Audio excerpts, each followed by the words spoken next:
Hoje, no Café de Qualidade, está realmente de qualidade e muito especial, com uma convidada que é um prazer estar aqui nesse bate-papo de hoje. Com toda certeza será muito saboroso. E quem vai estar conosco é Itana Torres, tem um vasto currículo aí com olhar para pessoas, Master em Cultura Organizacional, Educação Corporativa, Coach de Pontos Fortes pela Gallup, Felicidade Interna Bruta pelo Sistema da FIB, Cultura de Segurança Psicológica, Greenbelt pelo Hospital Albert Einstein, mas eu não quero falar só do currículo técnico. Itana é uma pessoa que tem impulsionado muito a formação de pessoas, um olhar diferenciado sobre condução, sobre estratégias, unindo de forma muito eficiente o método e o olhar humano. Então, se a gente pudesse definir ela em uma frase, ela traz: sou guardiã dos pontos fortes de cada indivíduo e entusiasta das experiências de trabalho gratificante. Essa é Itana Torres, é um prazer estar aqui com você hoje. Estou muito feliz de estar aqui com você. É sempre muito bom bater papo, aprender. A gente consegue vislumbrar novas oportunidades, consegue vislumbrar outros caminhos alternativos para que a gente consiga atingir os resultados com as pessoas. E você faz isso com muita excelência. Muito obrigada pelo convite. Me convide 1000 vezes que eu venho 1100. Com toda certeza, essa é a primeira de muitos momentos. E para começar esse bate-papo super saboroso, vou ser um pouco provocativa. E aí puxando também a sardinha um pouco para o meu lado. Nesse processo de transformação que a gente implanta dentro das organizações, acho que qualquer gestão da mudança significativa, a gente sempre ouve, e é algo que tem a cada dia vindo como mais questionamento, é a questão do engajamento das pessoas no processo de mudança. Então, tanto os alunos quanto os próprios clientes, traz muito sobre essa importância de engajar pessoas e o quanto que isso é um ponto desafiador em um processo de mudança. Então, por isso que eu trago o tema reconstruindo conexões, estratégias para atuar com desengajamento. Então, como é que eu queria começar esse tema te ouvindo? Qual é a sua percepção sobre essa relação de conexões e o engajamento num ambiente de mudanças de projeto? Como é que você enxerga? É uma pergunta bem profunda. Realmente você foi bem profunda aí nessa pergunta. Na verdade, eu acho que tem uma diferença entre engajamento e satisfação. Eu acho que o grande dilema começa de você achar que são as duas coisas. A satisfação, o colaborador está satisfeito apenas com a atividade que ele faz no dia a dia. Assim. Ele não tem conexão, que é o que a gente deseja, com a organização. E o indivíduo engajado, ele tem paixão pelo que ele faz, ele é proativo, ele é inovador, ele provoca o ambiente, até porque ele sabe qual é o propósito, qual é o impacto que aquela organização causa. Então, por isso que ele é engajado. Ele também é estimulado em relação a esse engajamento. Toda vez que a gente perceber que tem alguém com queda no desempenho, tenha certeza que esse indivíduo ele não está engajado. Ele pode estar até satisfeito, mas ele não está engajado. E tem também os engajados e os ativamente engajados, que são aqueles que conseguem, inclusive, contagiar e engajar outras pessoas no seu ambiente. Eu sempre gosto muito de, quando inicio qualquer tipo de trabalho de mudança, a gente olhar um pouco para esse ambiente. Que ambiente é esse que eu estou entrando? Eu vou começar um projeto, mas quem são essas pessoas que estão envolvidas? Então, existem diversos estudos, diversas pesquisas que a gente pode aplicar para entender. Então, tem pesquisa sobre engajamento, tem pesquisa em relação, inclusive, ao nível de estresse. Será que essa equipe está estressada? Ela já vem frustrada de muitas mudanças anteriores, que não souberam para onde foram essas mudanças, que impacto teve, se concluiu, se não concluiu, qual foi o motivo. Então, essas são uma das clarezas que a gente precisa ter sobre quem é esse público que está chegando para assumir esse projeto, para lidar com esse projeto. Quando o indivíduo não faz alguma coisa que precisa ser feita, tem algumas causas em relação a isso. Primeiro, ele não faz porque ele não sabe. Ninguém disse para ele. Né? Aquela questão do óbvio tem que ser dito. Ninguém disse para ele que era necessário. Um outro motivo é que ele sabe que tem que ser feito, mas ninguém disse para ele o impacto que é causado quando ele não faz. O terceiro, ele não faz, que vem a questão do engajamento. Ele não está engajado. Ele não está conectado. Ele não tem conexão emocional. Ele não sente nada em relação às entregas que ele faz. Ele não sente alegria, entusiasmo, paixão. Ele não acorda segunda-feira de manhã e diz: eu vou para aquele projeto, hoje tem aquela reunião. Mesmo diante dos desafios, das conversas difíceis, dos dilemas, mesmo em relação a isso, ele consegue manter o engajamento nos picos de estresse. E o quarto motivo é porque ele não faz porque ele não quer. Que são os ativamente desengajados. E você traz um ponto aí do que acontece, né? Quais são as situações dele não fazer porque ele não quer, dele não ter a entrega. Mas eu sinto hoje uma grande dificuldade, inclusive me coloco nessa dificuldade, tá? Eu vejo um grande ponto que é a questão de quais sinais a gente reconhecer, para que a gente não chegue talvez a um estágio de que essa reconstrução, né, dessa conexão seja mais difícil. Então, quais são os sinais assim que você, com esse olhar, você diria para a gente ficar atentos a essa relação com o desengajamento, que isso pode comprometer a entrega, né? Como você mesmo trouxe, sempre com a entrega não está sendo efetiva, tem algo por trás disso. O que é que você traz para a gente nesse olhar? Eu acho que a gente precisa ficar atento aos sinais. Você fez uma excelente colocação. Muitas vezes a liderança está muito atenta às entregas, às tarefas do dia a dia, e por isso ela fica nesse piloto automático de pular de reunião em reunião e ela não consegue perceber o entorno, o ambiente, ela não consegue perceber as pessoas. E tem alguns sinais, desde os sinais mais básicos aos sinais mais complexos desse desengajamento. Então, muitas vezes a própria expressão facial, de como essa pessoa entra na sala, de como essa pessoa está sentada na cadeira, de como ela se comporta, se ela está atenta, presente às orientações que estão sendo fornecidas. Então, se você está falando, trazendo uma orientação importante, alguma mudança que a gente vai precisar fazer de rota, e eu estou de cabeça baixa, estou só escrevendo, eu estou no celular, isso vai comunicando. Se eu chego atrasada nas reuniões, se eu começo a ter atraso em relação às minhas entregas, se eu começo a ficar calada, eu não me pronuncio, então existe um silêncio na sala. Você chega para esse encontro, traz várias informações, novas questões que precisam ser tratadas. Você pergunta: gente, alguém tem alguma dúvida? Ninguém abre a boca para falar nada. E esse silêncio, ele comunica muito. Silêncio revelador, né? Um silêncio revelador, que eu digo, existe um elefante na sala. O elefante está na sala. Muitas vezes a gente não tem condição de ver e escutar esse elefante. E eu fiquei pensando aqui, também o oposto acontece. Eu sou uma pessoa muito expressiva, né? Então eu tento às vezes me controlar em alguns contextos, porque meu rosto fala, eu gesticulo muito. Então, com os clientes, e aí, né, cada cliente é um mundo, é um perfil diferente. Tem diretor que olha assim: tá, Laís, eu já sei que você não concordou. Eu não precisei falar absolutamente nada, mas a minha expressão, né, o meu olhar, às vezes eu faço assim. E esse é um ponto que eu tenho tido muito como atenção profissional, porque em alguns contextos, não é tão intencional, mas acaba sendo uma barreira que às vezes a gente cria nas relações, e isso pode gerar um desengajamento também, ou então não pronunciamento da pessoa, não envolvimento.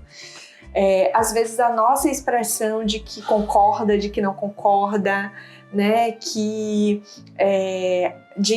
está assustada com aquele posicionamento. Então não é que a gente vá ser uma pessoa que estátua, que a gente não consiga ter expressão, mas a gente pensar o que é que isso vai impactar para que aquela pessoa se sinta envolvida. Eu gosto muito dessa palavra, assim, eu acho que o envolvimento das pessoas na relação de confiança, na relação de se posicionar em algum momento, isso faz com que as pessoas se sintam mais à vontade no espaço. E eu acho que a nossa fala, o silêncio, mas a nossa fala em alguns momentos, ela também faz com que a gente crie esse distanciamento.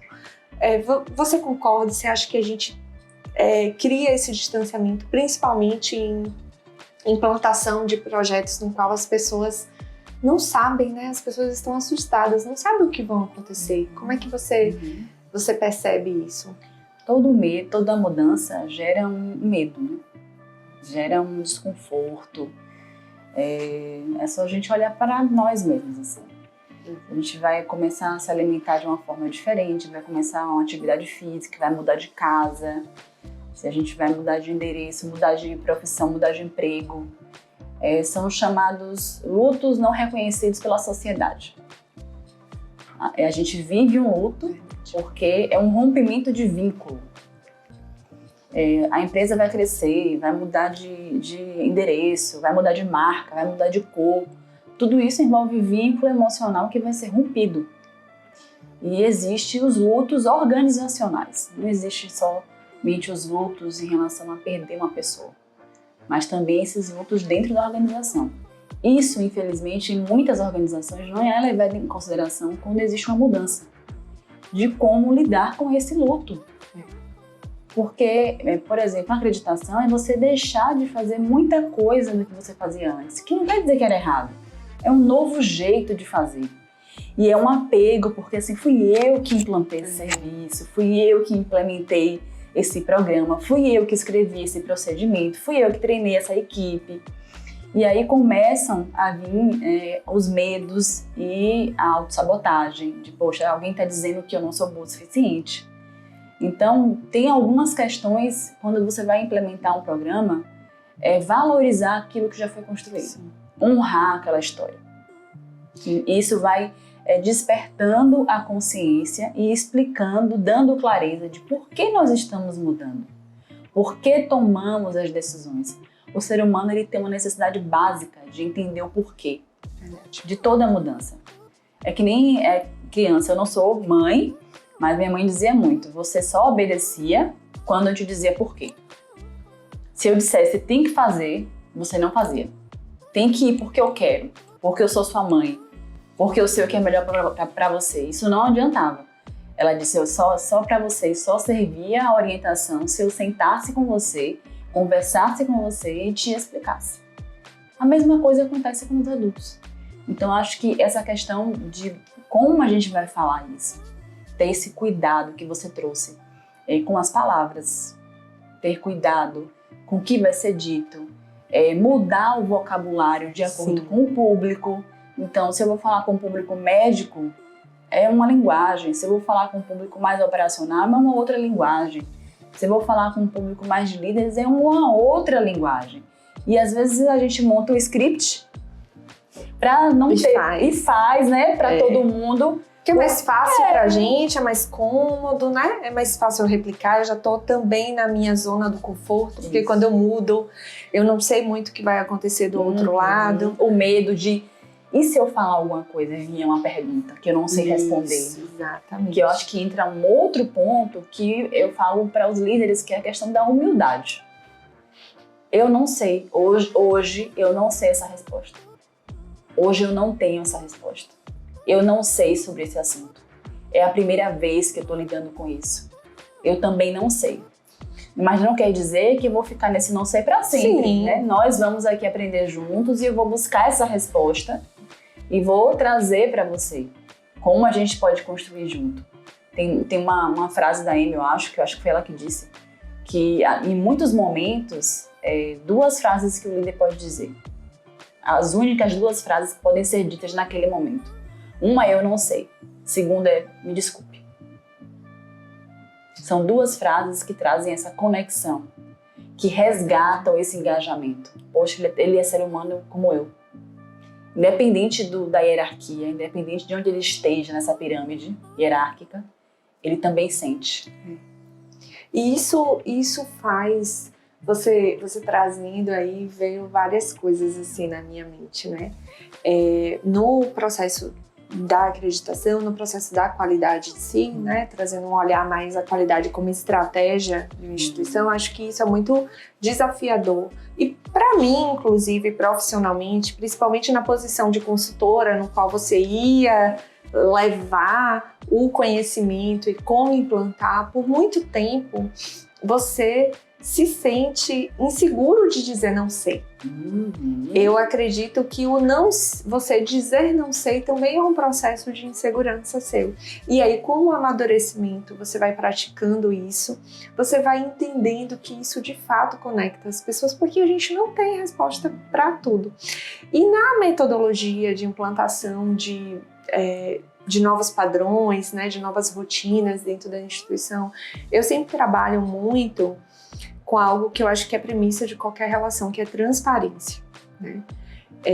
Você dizer para as pessoas o que vai acontecer e como você trouxe, o óbvio para mim não é para quem está ali no dia a dia. Então eu preciso em todos os clientes reafirmar aquilo que para mim eu já falei milésimas vezes para aquela pessoa nova. Então eu tenho que dizer, a acreditação vai passar por isso, isso e isso. Não conte só vantagens, porque senão a pessoa vai, vou desconfiar disso. Eu trago assim, olha, vai ter esses e esses pontos positivos, vão ter esses e esses desafios, vocês vão sentir dificuldade, sim, vocês vão sentir medos. Eu já trago essa sensação, por quê? Porque eles falam, em algum momento ele vai conectar o momento que ele está vivendo com aquela fala de algum contexto. Isso é uma estratégia que eu tenho utilizado para poder, talvez, conectar mais as pessoas em relação a um propósito que a gente tem a alcançar. Mas, com toda certeza, existem tantas outras estratégias que a gente pode usar para trazer esse envolvimento, para trazer esse engajamento. O que você daria de dica, assim, para quem está nesse processo de mudança, nesse processo de ver o engajamento como um ponto necessário para você alcançar o objetivo? Quais são as dicas que você daria de estratégia para a gente nesse cenário? Olha, tem várias.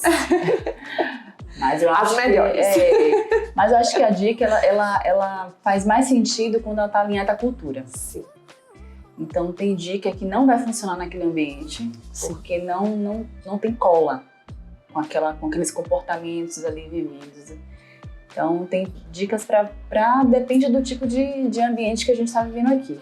Mas uma coisa que você falou que eu acho que é muito importante é a questão da transparência. A gente precisa dizer às pessoas o que está acontecendo minimamente. Então, às vezes tem um incêndio debaixo da mesa. Tem um fogo ali, você está sentindo o calor. E você pergunta como é que tá a empresa. Não, tá tudo bem. Tá tudo ótimo. Gente, é fantasia da sua cabeça. Não, tá tudo bem, gente. É só uma fase. Mas como é uma fase? Meu pé tá queimando. Como é que é uma fase? Então, eu acho que a gente precisa dizer às pessoas minimamente o que está acontecendo. Sim. E quando a verdade ela é descoberta nos corredores, isso abala muito a confiança do colaborador na empresa. E isso abala diretamente o engajamento. Ninguém consegue se engajar em algo que não confia. A relação de confiança, eu acho que é premissa, porque mesmo que você não concorde, mas se você confia, você faz. Com certeza, né? Eu não confio com Não é só hierarquia, é uma relação de confiança também. Eu faria diferente, mas eu confio na sua capacidade de entrega, eu confio na sua causa, eu confio no seu engajamento, eu confio no impacto que você quer trazer em relação a isso, eu confio na sua verdade, eu confio no seu discurso, naquilo que você está me dizendo. Eu faria em uma estratégia diferente, mas eu confio em você. E isso engaja. E a discordância, ela não é ruim. Eu sempre digo assim, olha, se tá todo mundo concordando, tem uma coisa de errado. Será que não tem uma harmonia superficial nesse ambiente? uma harmonia que está sendo plantada, não é uma harmonia de fato palpável, que realmente é um grupo harmônico. É um grupo harmônico que resolve os conflitos, coloca o conflito sobre a mesa e vamos tratar aqui. Vamos tratar aqui, olha, eu estou insatisfeita porque as entregas vêm para mim com atraso, já chegam para mim com prazo apertado e eu tenho que passar o projeto para uma outra pessoa. Isso já me deixa estressada, já me deixa ansiosa. Vamos sentar aqui para a gente resolver isso. Agora, essa harmonia superficial que você olha, percebe, né, tá todo mundo bem. Aí quando o líder sai da sala, começam as reclamações. Você vai para a copa ou para o estacionamento, você só ouve as queixas. Por que essas queixas, essas insatisfações ou essas sugestões não são ditas dentro da sala? Não são colocadas na mesa como pauta de discussão, né? Porque não necessariamente você ter um ambiente harmonioso significa ausência de conflito. E eu acho que culturalmente, até pelo conceito, a gente pensa isso, né? Um ambiente que seja harmônico, ele automaticamente ele não tem conflito. E quando a gente fala das relações, não é isso. Não é um conflito que é um conflito saudável, é um conflito que faz crescimento, porque ele parte da discordância. E discordar, eu digo hoje, eu amo quando alguém discorda de algo que eu trago num projeto, em qualquer fase de implantação do processo da acreditação. Porque o ponto-chave é, se ele está discordando, ele está envolvido nisso. Ele está atento no que eu estou trazendo. Aquela pessoa que não fala absolutamente nada e diz amém para tudo, eu fico realmente, ela está absorvendo e ela está se envolvendo e acreditando nisso, ou ela não está trazendo algum ponto diferente porque ela desconhece, ou porque ela tem medo, ou porque ela não se sente à vontade para poder trazer isso. Mas agora eu queria te perguntar uma coisa que eu tenho um ponto de vista, mas eu vou trazer depois minha abordagem. Mas eu escuto muito, é meio que uma reclamação das pessoas que estão à frente de algum projeto, principalmente da área da qualidade, em trazer como existe um desengajamento da alta gestão nesse processo. O quanto que a alta gestão não se envolve e não dá força para que essa mudança aconteça. E a gente sabe o poder que a alta gestão tem para ambos os lados, para fortalecer como também para fragilizar algo. Como é que você vê, qual é essa relação mesmo entre alta gestão e desengajamento nesse contexto de saúde? Pensando aí em projetos como qualidade, como acreditação. Eles são os grandes patrocinadores, né? Eles precisam ser exemplo. É um desafio muito grande. Infelizmente, conforme a gente vai crescendo, as pessoas vão crescendo na cadeia hierárquica, eu percebo que elas vão se afastando um pouco da essência delas. Às vezes o porquê de quando ela começou é diferente do porquê do momento que ela está. E isso vai afastando a pessoa de quem ela realmente é. E aí, muitas vezes, para provar o outro, preso muito ao cargo, ao status, ela acaba se perdendo no meio desse caminho. Ela muitas vezes acredita no projeto, acredita na acreditação, acredita que realmente nós podemos trazer a qualidade como valor, como cultura, e não como um selo. Sim. Isso é bem feio. Então, isso é possível de se fazer. Mas eu acho que eles muitas vezes não percebem o que está envolvido nos bastidores disso.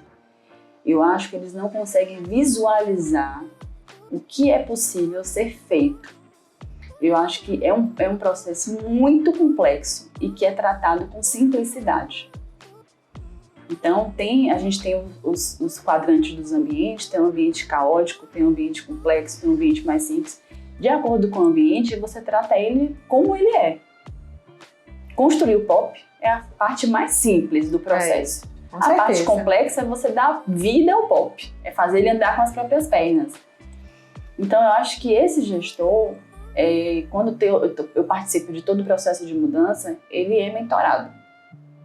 Ele participa comigo de um processo de mentoria. A gente constrói juntos o plano de comunicação, Quais são os momentos que a fala tem que ser dele, o comunicado tem que ser dele, ou quais são os momentos que o comunicado, a informação é do líder direto, ou de quem está acompanhando o projeto da área da qualidade. Deixar o ciente diretamente assim, qual é o meu papel e a minha responsabilidade. Dar clareza a ele. Porque tem muitos que acham que devem estar envolvidos em tudo, estar presente em todas as reuniões, copiados em todos os e-mails, não tem nem condição de ler, não tem nem condição de estar presente, mas quer estar presente em todos os grupos de WhatsApp. E tem aqueles que não querem estar em nenhum. Me chame se precisar.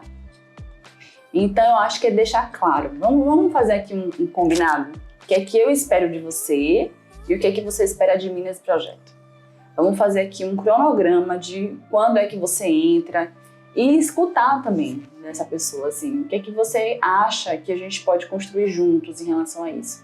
O que é que para você é inegociável nesse projeto? E eu também vou trazer o que é inegociável para mim. Fazer esse alinhamento de combinados. E esses combinados, eles não são rígidos. Podem ser que aconteça alguma coisa que fuja a nossa governabilidade, que a gente tem que ser flexível. Você traz um ponto que eu tenho refletido muito, assim. Líderes, eles são pessoas também com dificuldades, com comportamentos diferentes, com fragilidades comportamentais e técnicas.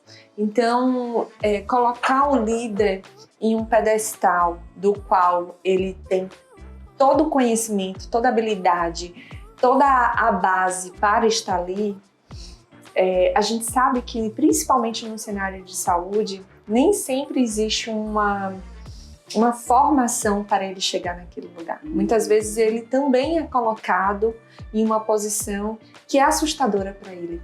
Eu lembro de uma frase que você fez em algum momento que estávamos juntas, você trouxe, né, na sua apresentação, não precisamos ser assustadores quando estamos assustados. E às vezes eu fico assim, pensando que o líder, ele está extremamente assustado com a posição que ele está.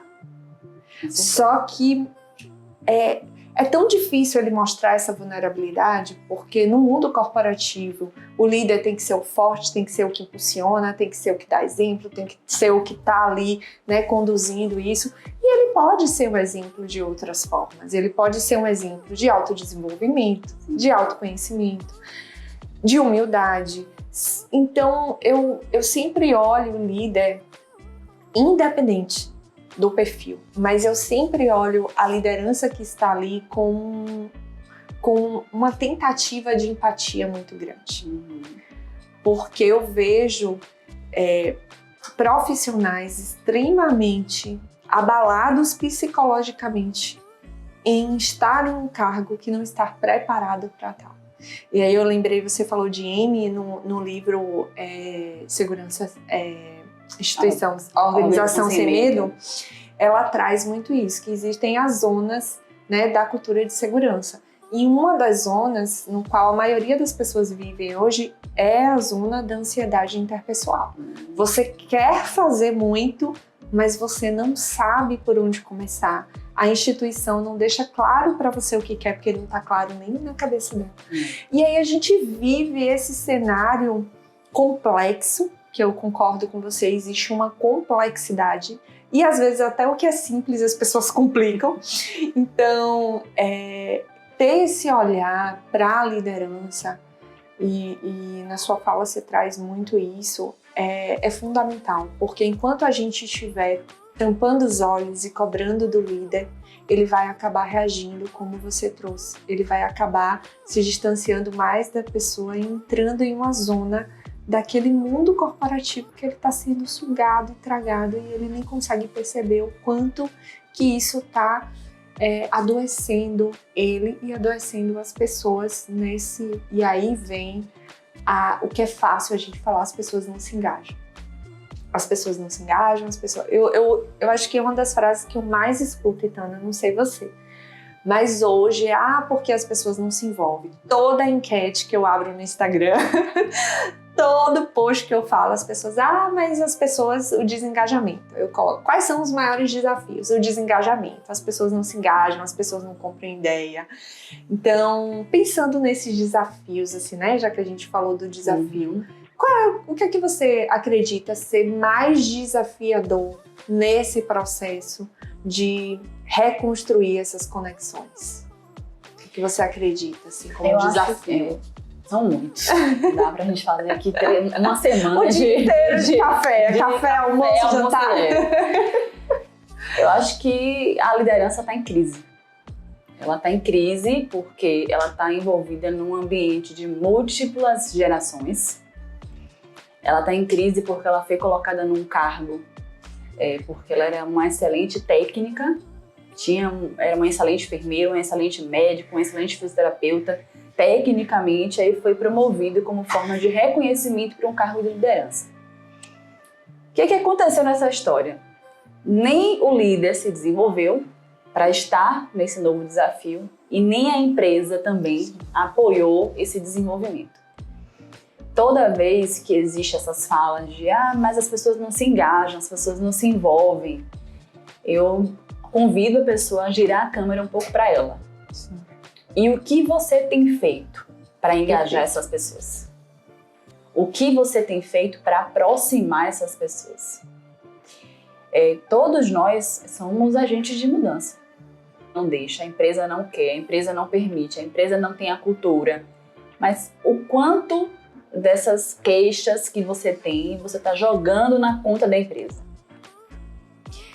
Quando a gente coloca na balança o que tem aqui, que é seu, que você não está fazendo, poderia fazer diferente, e tudo bem que é da empresa, mas que a empresa em algum momento ela vai ter que acordar, e se ela não acordar, cabe a você decidir o que fazer com isso. Mas nós precisamos assumir essa postura. Eu sou agente de mudança. Excelente. E junto com isso também aliviar um pouco a carga. Que eu tenho percebido também uma responsabilidade muito grande nas costas da liderança. Muito grande. Liderança não é terapeuta. Ele não é psicólogo. E eu ouço muitas falas assim, quando eu entro nas empresas, não porque eu sou a terapeuta, porque eu sou a psicóloga, porque eu sou a médica. E olha, você é um ser humano. Você é um ser humano que também precisa de apoio, apoia, mas também precisa de ser apoiado.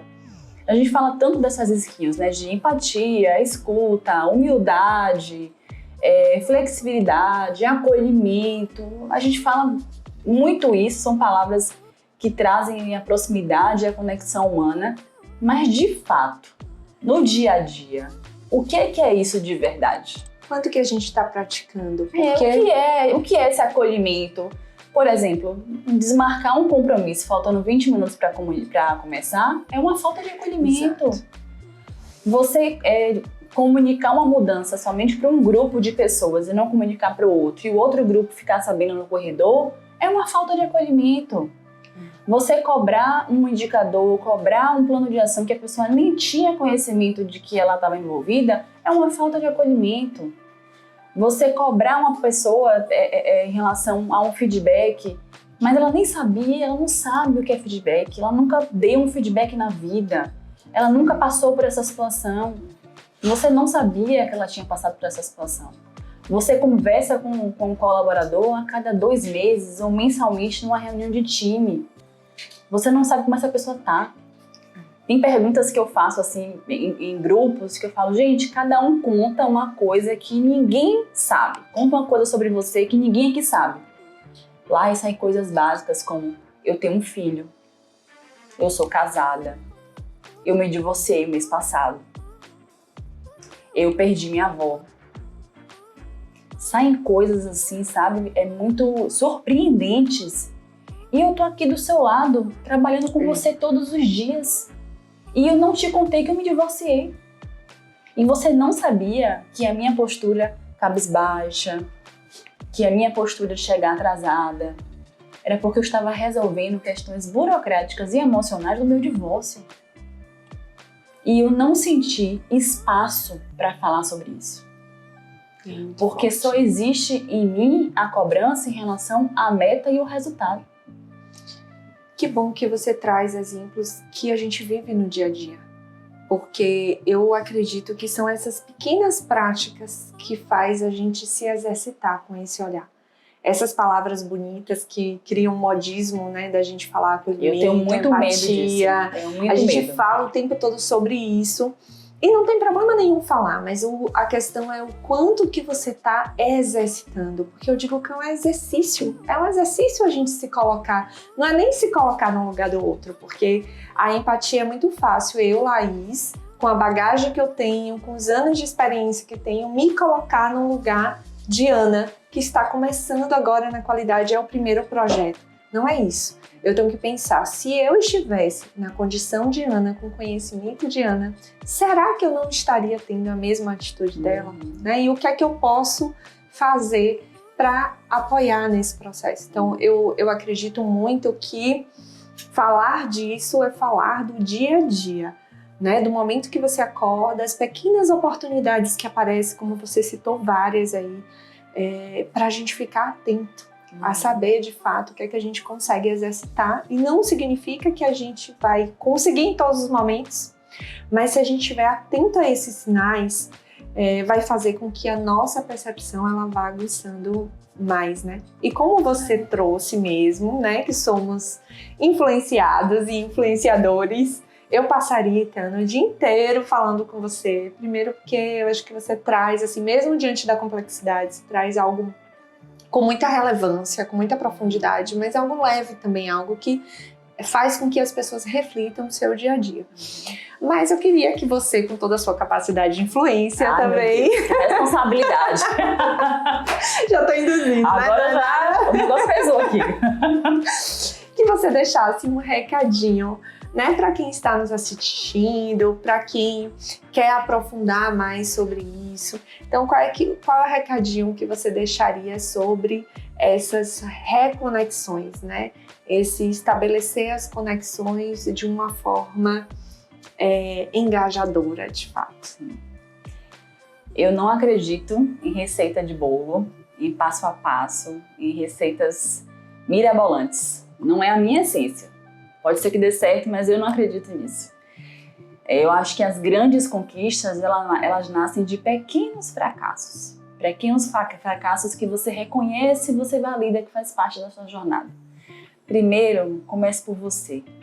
Eu brinco que tem assim os vários autos da vida que precisa fazer parte da gente. É o autocuidado, a autocompaixão. Tenha compaixão por você. E tenha gentileza por você também. Gire a câmera primeiro para você. Entenda o seu processo. Quem é você hoje? Quem era você antes? E aonde você quer chegar? Em que lugar você quer estar? Quem são com quem você pode contar? Quem são as relações ou as questões que você vai precisar abandonar e deixar para trás? E quais são as novas conexões que você vai precisar criar para te apoiar nesse lugar que você quer chegar. Invista massivamente no seu autodesenvolvimento. Não terceirize a sua vida e nem a sua carreira. Tenha sempre um mentor que você pode contar, que possa te apoiar para construir essa jornada. Sozinho, dói muito mais do que você fazer com alguém caminhando ao seu lado. Você pode cair, você pode ralar o joelho, mas você pode levantar. E honre a sua história, honre até onde você chegou. Esse é o meu recado. Ai, que lindo! E já captei aqui, vou ter que assistir algumas vezes esse recado, porque com toda certeza, eu acho que é sempre, principalmente a gente chegando no final de ano, é sempre um fechamento de um ciclo e uma abertura de outro, no qual a gente olha para trás e entende, né, como você trouxe, o que é que deu certo, mas tudo dá certo, mas o que é que eu repetiria e o que é que me ensinou a fazer diferente. Então, obrigada de coração. Me convide mais vezes. Eu amei esse espaço, é lindo, aconchegante. Foi realmente um café pra gente conversar e bater um papo e sobre as questões da vida real, né? De forma leve, mas de forma responsável, que eu acho que é o que mais me conecta. A gente sair desse lugar tão distante que a gente acha que pode ser construído. Eu acho que a melhor inovação é quando a gente faz o básico bem feito. E você trouxe sobre a questão da mentoria, sobre a questão da formação. E Tana também, eu queria que só para a gente finalizar, você contasse um pouquinho também da sua atuação, porque não é só eu acho que é uma responsabilidade da gente conseguir levar para as pessoas um pouquinho do que a gente absorve. Lógico que você fazer isso de uma forma estruturada leva tempo, leva conhecimento, né? Tem todo um contexto. Mas eu queria que você contasse um pouquinho também para quem está assistindo o que é que você tem planejado aí para 2024, o que é que as pessoas já podem estar te seguindo e estar vendo aí, acompanhando, para que esse processo de mentoria, para que esse processo de acompanhamento também, de fato, eu acredito que quando você tem alguém que já passou, inclusive, que traz para você essa vivência, acaba impulsionando mais. Cada um vai ter a sua história, não significa que a pessoa, eu tenho uma mentoria, não significa que os meus mentorandos, eles não vão passar por desafio e dificuldade nenhuma, muito pelo contrário, mas eles vão ter ali uma rede e eles vão ter uma bagagem maior para dizer assim, olha, eu vou passar por isso de uma forma muito mais tranquila e acelerada, eu não vou ficar batendo tanto cabeça. Então me conta aí o que é que está reservado em Tana Torres para 2024. Eu acho que o meu 2024 ele já começou, ele foi antecipado. Ele já começou. Eu acho que a minha grande missão a partir dos uns meses para cá é construir e apoiar pessoas a construírem ambientes onde elas desejem estar. Eu não quero mais trabalhar com essa questão de reter a pessoa ou reter o talento. Eu quero que a pessoa tenha vontade de estar naquele ambiente através de ações que são construídas no dia a dia. Eu estou incentivando as empresas, os gestores de RH, os líderes a saírem um pouco das ações específicas do calendário. Janeiro branco, setembro amarelo, outubro rosa, novembro azul. São ações e meses importantíssimos que têm uma história por trás disso.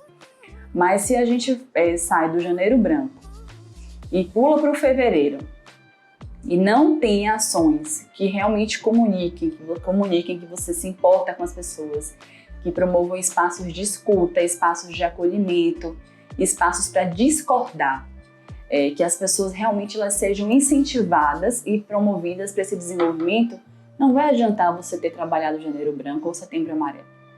Então não adianta você colocar um lacinho rosa no mês de outubro se aquela mulher que pede para sair um pouco mais cedo para fazer um exame, você diz que não pode porque ela não tem banco de horas. Isso não casa, sabe? Não casa com um lacinho de fita lá. É melhor você não colocar o laço. Não coloque o laço de fita na blusinha, mas libere ela para fazer o exame. Você não tem banco de horas. Como assim, gente? Eu tô na campanha, você me fez colocar um lacinho. Então, eu acho que o meu 2024 ele foi antecipado com essa grande missão. Construa um ambiente onde as pessoas desejem estar. Vamos sair um pouco desse negócio de reter pessoas. Isso mesmo. Que bom e que você deseja estar aqui comigo. Muito sempre!